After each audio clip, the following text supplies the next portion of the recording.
नमस्कार, बहुत बहुत स्वागत आप सभी का मनी मैटर्स विमेन में। मैं हूं प्रियंका उप्पल आनंद। जी हां, हर बार की तरह इस बार भी कोशिश यही होगी कि हमारी फीमेल व्यूअर्स को मिल सके एक सही दिशा, ताकि वो अपनी फाइनेंशियल प्लानिंग कर सके। और अगर उन्हें अपने पोर्टफोलियो के रिवीजन में या फिर कोई और सलाह चाहिए तो हम हमेशा आपके लिए हाजिर हैं। आप अपने सवाल हमें भेज सकते हैं SHG@znetwork.com हमारा ईमेल एड्रेस है, जहां आप ईमेल के जरिए अपनी क्वेरी भेज सकते हैं, या फिर SMS करने का तरीका है SHG, आप कोड लिखें, उसके बाद अपना सवाल लिखें और इसे भेजें 57575 पर, या फिर ईमेल कर सकते हैं SHG@znetwork.com पर। चलिए आज के शो को शुरू करें। उससे पहले अपने व्यूवर्स को बता दें, आज हमारे साथ जयंत पाय बने हुए हैं आपके सवालों के जवाब देने के लिए। Welcome to the show mister Pai. Thanks Priyanka. चलिए शो की शुरुआत करें। हमारे साथ व्यूवर है एक प्रतिभा है बिहार से फोन लाइन पर। प्रतिभा जी, बहुत बहुत स्वागत है आपका, पूछे अपना सवाल। मैंने सिप के जरिए ना कुल 1 लाख रुपए म्यूचुअल फंड में निवेश कर लिए हैं, क्या मैं ये निवेश जारी रखूं? SIP के जरिए आपने 1 लाख म्यूचुअल फंड में निवेश किया। कौन कौन से फंड्स हैं आपके पास प्रतिभा, जान सकेंगे? अभी डिटेल्स एक्चुअली भी मेरे पास नहीं है, मेरे फादर ने करा है तो मेरे पास इतनी डिटेल्स नहीं है, बस 1 लाख रुपए उन्होंने निवेश करा, इतना पता है। चलिए प्रतिभा, कोई बात नहीं, जब आपने सवाल हमें ईमेल के जरिए भेजा था तब आपने डिटेल्स पूरी दी थी, जस्ट आपसे रिकन्फर्म करना चाहते थे। प्रतिभा ने जो ईमेल के जरिए अपना सवाल भेजा था कि लगभग 1 लाख म्यूचुअल फंड में निवेश जो करें, और जो इनका पोर्टफोलियो है वो 2 पार्ट्स में डिवाइडेड है, सिर्फ 2 ही फंड्स ले रखे हैं इन्होंने। जयंत अभी 5-5 हजार रुपए हर महीने, यानी कुल मिलाकर 10,000 रुपए हर मंथ ये निवेश कर रही हैं BSL फ्रंटलाइन इक्विटी में, और इसके अलावा HDFC टॉप 200 इनके पास 2 फंड्स हैं। कैसा देख रहे हैं आप इनके पोर्टफोलियो को? प्रतिभा, ये जो दोनों फंड्स जो आपके फादर ने चुने हैं वो काफी अच्छे हैं, क्योंकि जब बुल मार्केट चल रहा था तभी ये दोनों फंड्स ने अपने जो रिस्पेक्टिव इंडेक्स जो है उन दोनों ने उनके इंडेक्स को बीट किया था। So the returns were better than the benchmark index.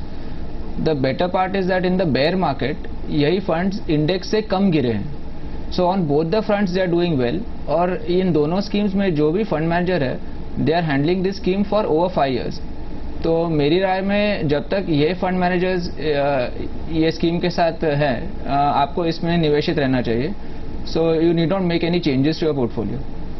चलिए, आपको चेंजेस करने की जरूरत ही नहीं है प्रतिभा। आपका फंड बिल्कुल, आपकी जो सिलेक्शन ऑफ फंड्स है वो बिल्कुल ठीक है। BSL फ्रंटलाइन इक्विटी, जैसा कि इसका सालाना अगर रिटर्न की बात करें, लॉन्च से अब तक इनफैक्ट जो इसने रिटर्न दिया वो लगभग 25% दिया। इंडी दोनों ही फंड्स के आपका ऑलमोस्ट रिटर्न आसपास है।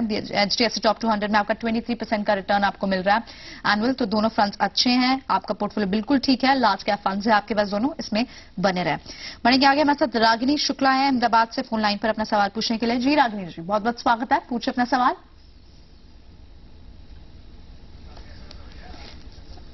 शायद उनसे संपर्क नहीं हो पा रहा, लेकिन सवाल उन्होंने SMS के जरिए जब भेजा था तो अपनी क्वेरी रिटायरमेंट प्लानिंग से जुड़ी हुई बताई थी। जयंत, इनके सवाल ले लेते हैं। ये जानना चाहते हैं कि LIC जीवन सरल और वॉलंटरी PF में इन्होंने निवेश किया हुआ है ऑलरेडी, और रिटायरमेंट पर पेंशन पाने के लिए सालाना 12,000 रुपए निवेश करना चाहती हैं। ऑलरेडी दो फंड्स ले रखे हैं इन्होंने, LIC जीवन सरल और वॉलंटरी PF। लेकिन इसके अलावा अगर एडिशनल रिटायरमेंट के व्यू पॉइंट से अगर एडिशनल 12,000 रुपए अपना निवेश करना चाहती हैं तो कहां इन्वेस्ट कर सकते हैं? 29 साल इनकी उम्र है। रागिनी, मैंने ये देखा है कि आपका जो अभी का जो पोर्टफोलियो है that is purely date oriented portfolio. जीवन सरल ये एक ट्रेडिशनल प्लान है और जिसमें इक्विटीज शामिल नहीं है, और वॉलंटरी PF जो है वो भी केवल डेट इंस्ट्रूमेंट्स में निवेश करता है। तो आपका एज देख के मुझे लग रहा है कि आपको थोड़ा इक्विटी में भी एक्सपोजर लेना चाहिए। लेकिन अगर आप इक्विटीज से परिचित नहीं हो तो आप बैलेंस्ड फंड्स के जरिए आप निवेश कर सकते हो। बैलेंस्ड म्यूचुअल फंड्स में 2 ऐसे स्कीम्स है जो रिटायरमेंट के लिए ही बने हुए हैं। वो 2 है टेम्पल्टन इंडिया पेंशन प्लान और UTI रिटायरमेंट बेनिफिट प्लान। इन दोनों स्कीम्स में 40% जो एसेट्स है वो इक्विटी में निवेशित होते हैं और 60% डेट में।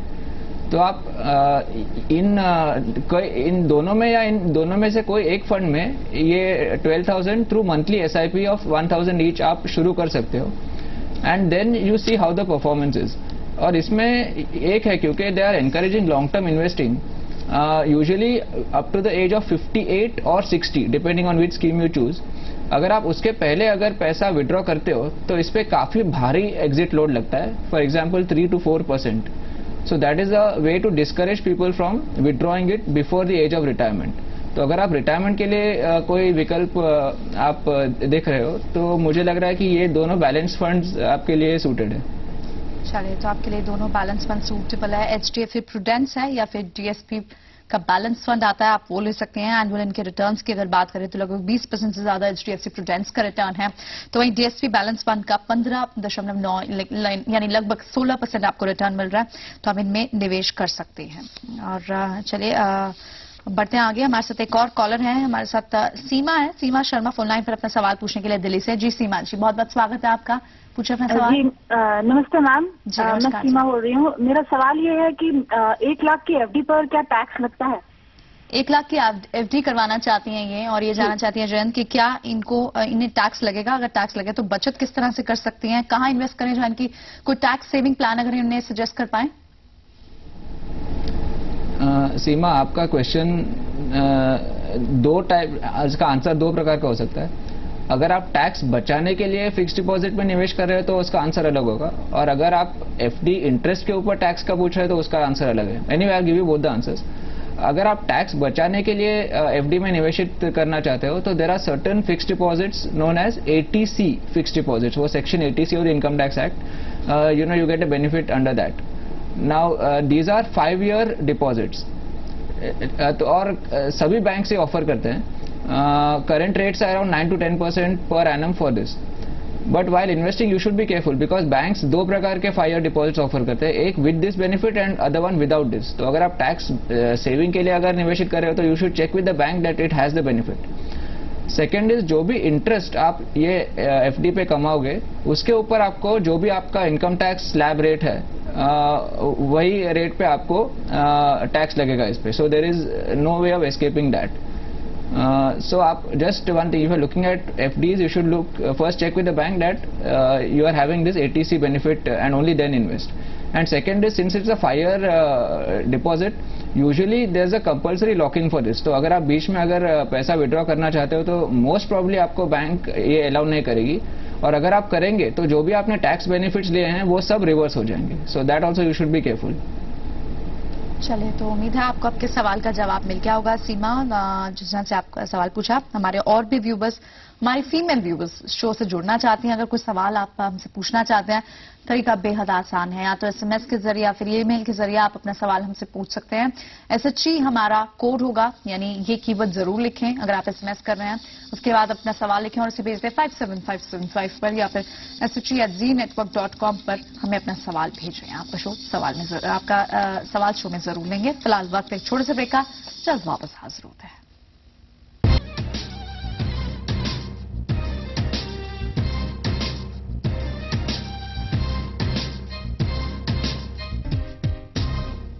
ब्रेक के बाद एक बार फिर आपका स्वागत है. आप देख रहे हैं मनी मैटर्स फॉर विमेन, और आज हमारे साथ जयंत पाय बने हुए आपके सवालों के जवाब देने के लिए. चलिए बढ़ते हैं आगे. हमारे साथ एक और व्यूवर है, अपना सवाल इन्होंने भेजा है. रंजना रानी है इलाहाबाद से. ईमेल के जरिए इन्होंने अपना सवाल भेजा है. जयंत, इनका सवाल ले लेते हैं. अपने पोर्टफोलियो पर ये राय जानना चाहती हैं. 15 साल के लिए उन्होंने म्यूचुअल फंड्स में निवेश किया हुआ है. कुछ म्यूचुअल फंड लिए हुए हैं. इनका पोर्टफोलियो अगर देखें, एक नजर डालें इस पर, तो इनके पास ICICI focus blue chip fund है. लगभग ये 4000 इन्वेस्ट कर रही है. 1000 रुपए 4 फंड्स में, 4 अलग अलग फंड्स में इन्होंने इन्वेस्ट किया हुआ है एसआईपी के जरिए. ICICI focus blue chip fund है इनके पास. आईसीआईसीआई डायनामिक है. एचडीएफसी का मिड कैप फंड है इनके पास, और एचडीएफसी का टॉप 200 भी है. कैसा देख रहे हैं आप इनका पोर्टफोलियो? इनका पोर्टफोलियो काफी अच्छा है, क्योंकि इसमें लार्ज कैप, मिड कैप और लार्ज एंड मिड कैप, ये तीनों कैटेगरीज के फंड्स शामिल हैं. उसके ऊपर ये चारों फंड्स का परफॉर्मेंस भी अच्छा है. तो मुझे नहीं लग रहा है कि कोई चेंज अभी करना जरूरी है. लेकिन जो आईसीआईसीआई का जो फोकस ब्लू चिप है उसमें फंड मैनेजर हाल ही में बदल गया है. जब ऐसे होता है तो नॉर्मली जो फंड मैनेजमेंट का जो स्टाइल है उसमें थोड़ा फर्क आ सकता है. लेकिन जो बड़े फंड हाउसेस हैं जैसे आईसीआईसीआई, एचडीएफसी, टेम्पल्टन, ये सब, उसमें फंड मैनेजर अगर बदलता है तो इतना फर्क यूजुअली आता नहीं है, क्योंकि उनका जो प्रोसेस है वो सिमिलर रहता है. लेकिन फिर भी मेरी राय यह है कि वो 6 से 8 महीने ये फंड का परफॉर्मेंस मॉनिटर करे, और अगर फंड का परफॉर्मेंस खराब होता है over the next 6 to 8 months, तभी वो चेंज करने की सोच सकती है. लेकिन as of now no changes are required. चलिए, अभी फिलहाल आपको चेंजेस की जरूरत नहीं है, आपका पोर्टफोलियो ठीक है। और एक जो कैलकुलेशन भी किया जयंत ने, उसके हिसाब से 15 साल तक अगर आप इन्हीं फंड्स में इन्वेस्टेड रहती हैं, यानी 4,000 रुपये आप इन्वेस्टेड रहती हैं, 15% रिटर्न के हिसाब से सालाना आपको 15% रिटर्न मिलता है, तो लगभग 27 लाख रुपए आपको मिल जाएंगे। लेकिन बहुत जरूरी है रंजना, यहाँ ये जान लेना, साथ ही जयंत भी जिस तरह से कह रहे हैं, और यही एडवाइस हम भी करेंगे एज ए बिजनेस व्यूवर आपको, कि आप 6-7 महीने बाद अपने पोर्टफोलियो को रिव्यू जरूर करें, यानी एक सलाह इस पर जरूर लें। चेंजेस की जरूरत आपको तब जरूर बताई जाएगी। चलिए बढ़ते हैं आगे, हमारे साथ एक और व्यूवर है, पूर्णिमा है बेंगलुरु से फोन लाइन पर। पूर्णिमा जी, बहुत बहुत स्वागत है आपका, पूछिए अपना सवाल। हेलो जी नमस्कार पूर्णिमा जी, पूछिए। हाँ जी, मैं ये पूछना चाहती कि मेरे पति जो हैं वो काफी खर्चीले हैं, तो हमारा जो से घर का जो टोटल सैलरी आती है 2 लाख के आसपास, उसमें से लगभग 1,25,000 जो है खर्च हो जाता है, एक्सपेंसेस में चला जाता है। तो आई वांट टू नो कि बजट हम अपना कैसे बनाएं घर का, और सेविंग्स कैसे करें।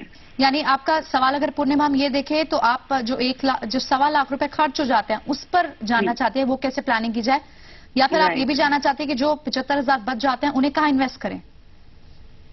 हाँ जी, मतलब घर का बजट कैसे बनाएं। चलिए, घर का बजट ही कैसे बनाएं, इन्हें किस तरह से बजट बनाना चाहिए, ये इस पर जयंत आई थिंक सलाह नहीं दे पाएंगे। या फिर जयंत, आप वुड लाइक टू एडवाइजर और would like to suggest some good ways out कि किस तरह से अपनी फाइनेंशियल प्लानिंग करें, आगे के लिए अपने फ्यूचर को सिक्योर करें। सी पूर्णिमा, कई बार ऐसे होता है कि जो कपल्स के बीच में जो भी आर्ग्यूमेंट्स होते हैं उसमें पैसा बहुत बार इन्वॉल्व होता है। So in case you are having such a problem, it is not unique, so please don't worry about that. दूसरा है कि यू आर फॉर्चुनेट कि आपका मंथली इनकम काफी अच्छा है, सो 2 lakhs a month is a good figure, and उसके ऊपर आपका जो सेविंग्स है it is around 25% per month, which is much more than what most households can do. So आपको ज्यादा चिंतित होने की जरूरत नहीं है कि आपके हस्बैंड बहुत खर्चीले हैं, लेकिन we have to look at what is that money being spent on. And second is, अगर आपको अगर बहुत ही एक्स्ट्रावेगेंट कुछ चीजों पे अगर आप खर्च कर रहे हो, तो how are you funding it? Are you taking a lot of credit card debt, you know, और do you have lot of personal loans? तो ये सब चीजें मैं आपका केस देखे बिना सलाह नहीं दे सकता हूँ, लेकिन मेरी राय है कि बेंगलुरु में कई अच्छे सर्टिफाइड फाइनेंशियल प्लानर्स है, तो आप कोई एक को मिलके you know you enroll with them as a client, and I am sure they will be able to sort it out. अभी आपका जो बैलेंस 75,000 जो बचता है, अगर आपको वो कहीं निवेश करना है, तो there are several options depending on whether you want to be into equity और नॉट। तो अगर आपको एक सेफ इन्वेस्टमेंट चाहिए तो पब्लिक प्रोविडेंट फंड है, otherwise there are several bank deposits. अगर आपको इक्विटी में निवेश करना है तो कई सारे इक्विटी डाइवर्सिफाइड म्यूचुअल फंड्स हैं या बैलेंस फंड्स है। तो ये भी आपका सर्टिफाइड फाइनेंशियल प्लानर आपको सही दिशा दिखा सकता है कि आप कहाँ निवेश करें। चलिए, बहुत जरूरी है पूर्णिमा ये जान लेना कि खर्चा हो कहाँ रहा है, कौन कौन से खर्चे बचाए जा सकते हैं, क्योंकि शायद जो अमाउंट ऑफ स्पेंडिंग आप कर रही हैं, अगर उसमें से कुछ पार्ट भी बचा लेते तो वो भी आपकी अर्निंग की तरह ही है, वो भी आपकी इन्वेस्टमेंट की तरह ही है। तो आप बहुत जरूरी है आप एक फाइनेंशियल प्लानर को फाइनेंशियल एडवाइजर अपने लिए यहाँ जरूर देखें कि किन से आप सलाह ले सकती हैं और जान सकते हैं कि कहाँ का खर्च आपका हो रहा है। बाकी जैसे कि जयंत कह रहे हैं कि लगभग 25% अगर आप आपकी मंथली सैलरी का बचा पा रही हैं, तो then also it's not a bad deal. चलिए बढ़ेंगे आगे, हमारे साथ रोहिणी है मुंबई से, अपने SMS के जरिए उन्होंने अपना सवाल हमें भेजा है। रोहिणी जानना चाहती है म्यूचुअल फंड कैटेगरी में, ये कुछ इनका सवाल जुड़ा हुआ है म्यूचुअल फंड कैटेगरी से, कि म्यूचुअल फंड में ग्रोथ, डिविडेंड और डिविडेंड री इन्वेस्ट ऑप्शन क्या होती हैं, ये इस बारे में जानना चाहती हैं Jayant. This is a question which has confused many people, but it is not that difficult. First, ये जो 3 options हैं वो निवेशक के सुविधा के लिए बनाए गए हैं, so you have to choose the option which is suitable to you. अभी जब आप म्यूचुअल फंड को आपका पैसा सौंपते हैं और वो आपके बिहाफ पे जब निवेश करता है, ये तीनों जो ऑप्शंस है उसका जो पोर्टफोलियो है उसमें कोई फर्क नहीं रहता है। For example the same scripts will be there in the growth option, dividend option पे and dividend reinvestment. Only जो फर्क ये है कि आप जो ऑप्शन चुनते हो वो हिसाब से जब भी म्यूचुअल फंड कोई डिविडेंड डिक्लेयर करता है तो आपको आइदर आपके अकाउंट में डायरेक्ट क्रेडिट मिलता है या you will get a cheque under the payout option. अगर री इन्वेस्टमेंट है तो वही जो डिविडेंड है आपको पैसे के बदले में एक्स्ट्रा या एडिशनल यूनिट्स देता है आपको।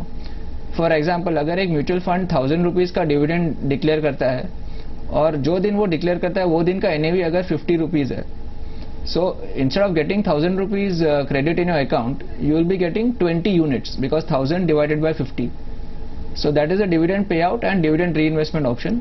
ग्रोथ ऑप्शन में जो भी पोर्टफोलियो में जो गेन्स होते हैं, लाइक फॉर एग्जांपल अगर आप जब निवेश करते हो तभी NAV होता है 50 एंड एक साल के बाद अगर NAV होता है 60, तो जो भी आपका जो 10 रुपीज का गेन है that remains with the fund, तो आपको NAV के डिफरेंस में आपका रिटर्न गिना जाता है. So that is the only difference. So if you do not require regular income, what I suggest is you choose the growth option. अगर आपको रेगुलर इनकम चाहिए तो आप डिविडेंड ऑप्शन चुन सकते हो, लेकिन इसमें म्यूचुअल फंड को कोई ऑब्लिगेशन नहीं है कि वो डिविडेंड डिक्लेयर करे. अगर म्यूचुअल फंड अच्छा परफॉर्मेंस दिखाता है तो वो अच्छा डिविडेंड डिक्लेयर कर सकता है, but you can not depend on this for your monthly income और एनी अदर नीड. दूसरा जो इनकम टैक्स का जो प्रोविजंस है उसमें under equity funds after 1 year anyway you don't have to pay any tax under the growth option. Dividend option में आपको dividend देने से पहले mutual fund deducts a thing known as a dividend distribution tax. So the dividend in your hands is tax free, but it is cut by the fund and that is shown in the reduced NAV. So that's another matter, but what you should decide is before choosing the option, what is your financial requirement. So if you do not require income, I suggest you choose the growth option. चलिए, आपकी उम्मीद है आपको आपके सवाल का जवाब मिल गया होगा. रोहिणी मुंबई से जिन्होंने अपना सवाल हमें भेजा था. फिलहाल वक्त एक छोटे से ब्रेक का है, और भी व्यूवर्स से बात करेंगे लेकिन ब्रेक के बाद.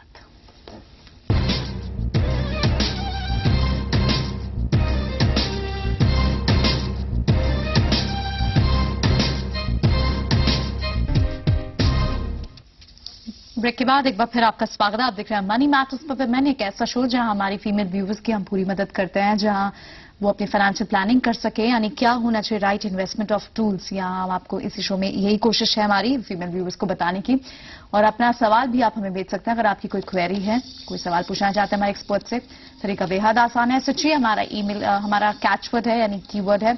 इसके बाद आप अपना सवाल लिखें और इसे भेजें 57575 पर, या फिर ईमेल के जरिए भी shg@zenetwork.com पर आप अपना सवाल हमें भेज सकते हैं. चलिए, एक और व्यूवर हैं, SMS के जरिए उन्होंने अपना सवाल भेजा है. सोना है नोएडा से जिन्होंने अपना सवाल भेजा है और ये FMP में निवेश के बारे में जानना चाहती हैं. FMP में निवेश करने के क्या फायदे हैं, क्या ये विकल्प म्यूचुअल फंड से भी बेहतर है. तो एक कंपैरिजन चाहती हैं जो है FMP में और म्यूचुअल फंड्स में. सोना FMP एक म्यूचुअल फंड्स के अंडर एक निवेश का विकल्प है. तो म्यूचुअल फंड्स ऑफर FMPs. जैसे the name suggest, FMP is a fixed maturity plan. तो इसमें जब भी आप निवेश करते हो, जब भी इश्यू जो आता है और फिर बंद हो जाता है, उसके बाद एक फिक्स टाइम के लिए वो इंस्ट्रूमेंट जारी रहता है. Now this can range from 1 month to up to 2 years. तो you have to choose the instrument which is suitable to you. क्योंकि आप जितने टाइम तक निवेशित रह सकते हो उसी हिसाब से आप ये विकल्प आपको चुनना जरूरी है. क्योंकि इसमें एक बार आप निवेश करते हो तो बीच में विड्रॉ करना बहुत ही मुश्किल है. कई फंड्स अलाउ नहीं करते हैं और अगर अलाउ भी करेंगे तो भारी एग्जिट लोड लगाते हैं. Exit load is a penalty. So for example if you are withdrawing 100 rupees, they will deduct around 5 rupees as a penalty. तो second is that although on these instruments the yield is not guaranteed, लेकिन आपको एक indicative yield आपका distributor देता है. So, for example, the indicative yield on a particular FMP may be around 9%. So, the actual yield may be around 9.1 or it may be 8.9 or something. लेकिन you will get a rough idea when you are investing. जब आप equity में invest करते हो तो ये आपको assurance कभी मिलता नहीं है. So, this instrument is suitable for those who want some safety in their investment. और ये फिक्स्ड डिपॉजिट के मुकाबले टैक्स में काफ़ी एफिशिएंट होते हैं. बिकॉज ऑन फिक्स डिपॉजिट में आपको जो भी इंटरेस्ट मिलता है उसके ऊपर स्टेट आपका, अगर आप 30% टैक्स स्लैब में हो तो आपका 30% कटता है. लेकिन FMPs में the tax which is deducted is either at 14% और at 20% depending on which option you choose, that is dividend और ग्रोथ ऑप्शन. तो this option is far superior to many other instruments that mutual funds are offering. लेकिन आप ये निवेश करने से पहले आपको ये वही विकल्प का जो फिक्स्ड जो मैच्योरिटी है आपको वही चुनना चाहिए which you can stay invested. And second is कि जब आप एफएमपी चुनते हो, choose one which offered by a good mutual fund. जो भी टॉप 4-5 म्यूचुअल फंड्स हैं, it is better to stay invested in that because they usually invest in safer instruments as compare to some of the smaller funds. जी चलिए, यानी FMP choose करने के पीछे आपकी जो मंशा है, जो इंटेंशन है, जो चॉइस जिस लिए कर रहे हैं वो बहुत क्लियर होनी चाहिए। एग्जिट करने के लिए बहुत हैवी एग्जिट फीस लगती है, जैसे पेनल्टी बहुत लगती है, जैसे बता रहे हैं जयंत, लेकिन बहुत जरूरी है अगर एफएमपी ले रहे हैं तो एक अच्छे म्यूचुअल फंड की ही ले। तो चलिए, समय की कमी के कारण फिलहाल आज इतने ही कॉल से पाएंगे। जयंत, बहुत बहुत शुक्रिया शो में बने रहने के लिए, हमारे व्यूअर्स की क्वेरीज का जवाब देने के लिए बहुत बहुत शुक्रिया आपका। Thank you Priyanka. और इसी के साथ अगले हफ्ते फिर होगी आपसे मुलाकात और भी व्यूअर्स से बात करेंगे, लेकिन आप हमें एसएमएस या फिर ईमेल के जरिए अपना सवाल जरूर भेजिएगा। आप दीजिए इजाजत, नमस्कार।